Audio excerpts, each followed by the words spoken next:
తదుపరి కుంభరాశి.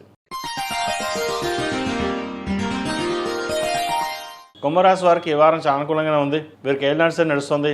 ద్వితీయంలో శని బలంగా ఉన్నారు. ద్వితీయాధిపతి లాభాధిపతి అయిన గురువు పంచమంలో ఉన్నారు. పంచమంలో వీరికి బలంగానే ఉన్నారు.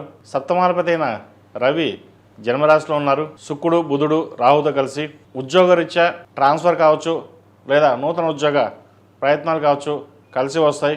ఉద్యోగం మారే అవకాశం గోచరిస్తోంది. వర్క్లో స్ట్రెస్ అధికంగా ఉంటుంది. ఉద్యోగంలో మనం ఏ పని చేసినా అధికారుల వల్ల మెప్పు పొందకపోగా ఇబ్బంది పెట్టే అవకాశం గోచరిస్తోంది. మీరు బాగా చేస్తున్నారని పొగడటమే ఉంటుంది.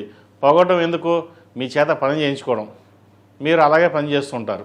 ఒకటి ఏంటి అంటే కష్టపడతారు. కష్టం తగిన ప్రతిఫలం మటుకు చాలా తక్కువగా ఉంటుంది. ఒకసారి ఉద్యోగం మానేసి కొత్త ఉద్యోగానికి వెళ్ళిపోదామా, ఇంత ప్రెషర్ స్ట్రెస్ తట్టుకోలేమో అన్న భావన ఎక్కువగా ఉంటుంది. ఏదేమైనా సరే ప్రస్తుత కాలమాన ప్రకారం ఉన్న ఉద్యోగంలోనే స్థిరంగా చేసుకోవడం చెప్పదగినది. అదేవిధంగా ఎక్కువగా ట్రావెలింగ్ చేసే అవకాశాలు గోచరిస్తోంది. భాగస్వామ్య వ్యాపారాల వల్ల నష్టం వచ్చే అవకాశం ఉంది. లాభాలు కూడా కొంతవరకు పర్వాలేదు. అయితే ప్రథమార్థం కంటే ద్వితీయార్థంలో వారాంతంలో మంచి అవకాశాలు కలిసి వస్తాయి. పేరు ప్రఖ్యాతలు కలిసి వస్తుంది. అప్పుడు అనిపిస్తుంది సామరస్యంగా నిదానంగా ఉంటే ఫలితాలు బాగుంటాయి. ఒకసారి తొందరపడి నిర్ణయాలు తీసుకుంటే మనమే నష్టపోతాం అనే భావన ఏర్పడుతుంది. వివాహాది శుభకార్య విషయం చక్కగా ఉంది. మంచి సంబంధం కుదురుతుంది. వచ్చిన అవకాశాన్ని జాతక పరిశీలన చేసుకుని ముందుకు వెళ్ళడం చెప్పదగినది. వాహనాలు నడిపేటప్పుడు కొన్ని జాగ్రత్తలు తీసుకోవాలి. ఏలినాటి శని నడుస్తుంది. స్పైన్కి సంబంధించి ఇండైజెషన్, అసిడిటీ, స్కిన్ సంబంధించిన వ్యవహారాల్లో చాలా జాగ్రత్త ఉండడం చెప్పదగిన సూచన. అదేవిధంగా కుటుంబంలోని వాతావరణం కాస్త అశాంతి నెలకొంటుంది. కుటుంబంలోని ఆరోగ్య పరిస్థితి కాస్త ఇబ్బందికరంగా ఉండే అవకాశం గోచరిస్తుంది. ఆందోళన ఉండే అవకాశం ఉంది.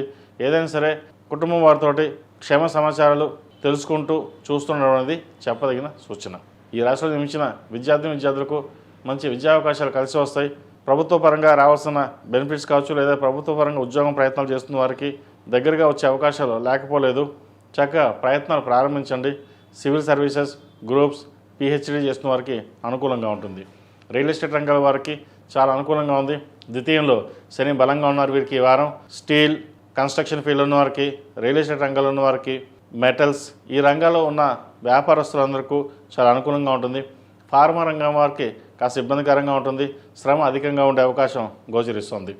అదేవిధంగా ఈ రాశిలో జన్మించిన స్త్రీలకు వృత్తి ఉద్యోగాల పరంగా, వ్యాపార పరంగా అంత అనుకూలంగా లేదు. సహోదరుల మధ్య విభేదాలు వచ్చే అవకాశం గోచరిస్తుంది.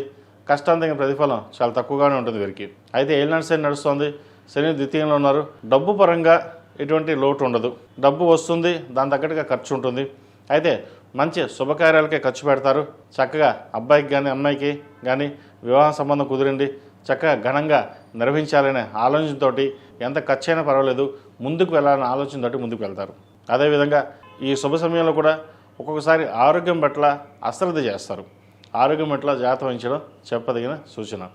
ఈ రాశివారు ప్రతిరోజు ప్రతినిత్యం శని స్తోత్రం పఠించడం, హనుమాన్ చాలీసా పఠించడం చెప్పదగినది. లేదా వినండి, మంచి ఫలితాలు ఉంటాయి. కాలుబైరు రూపం మెల్ల వేసుకోండి, మంచి ఫలితాలు సంప్రాప్తిస్తాయి. ఈ రాశిలో జన్మించిన వారికి కలిసి వచ్చే సంఖ్య 4, కలిసి వచ్చే రంగు గ్రే. ఏదైనా పని మీద బయటకు వెళ్ళినప్పుడు శుక్రవారం కానీ సోమవారం కానీ వెళ్ళండి, మంచి ఫలితాలు సంప్రాప్తిస్తాయి.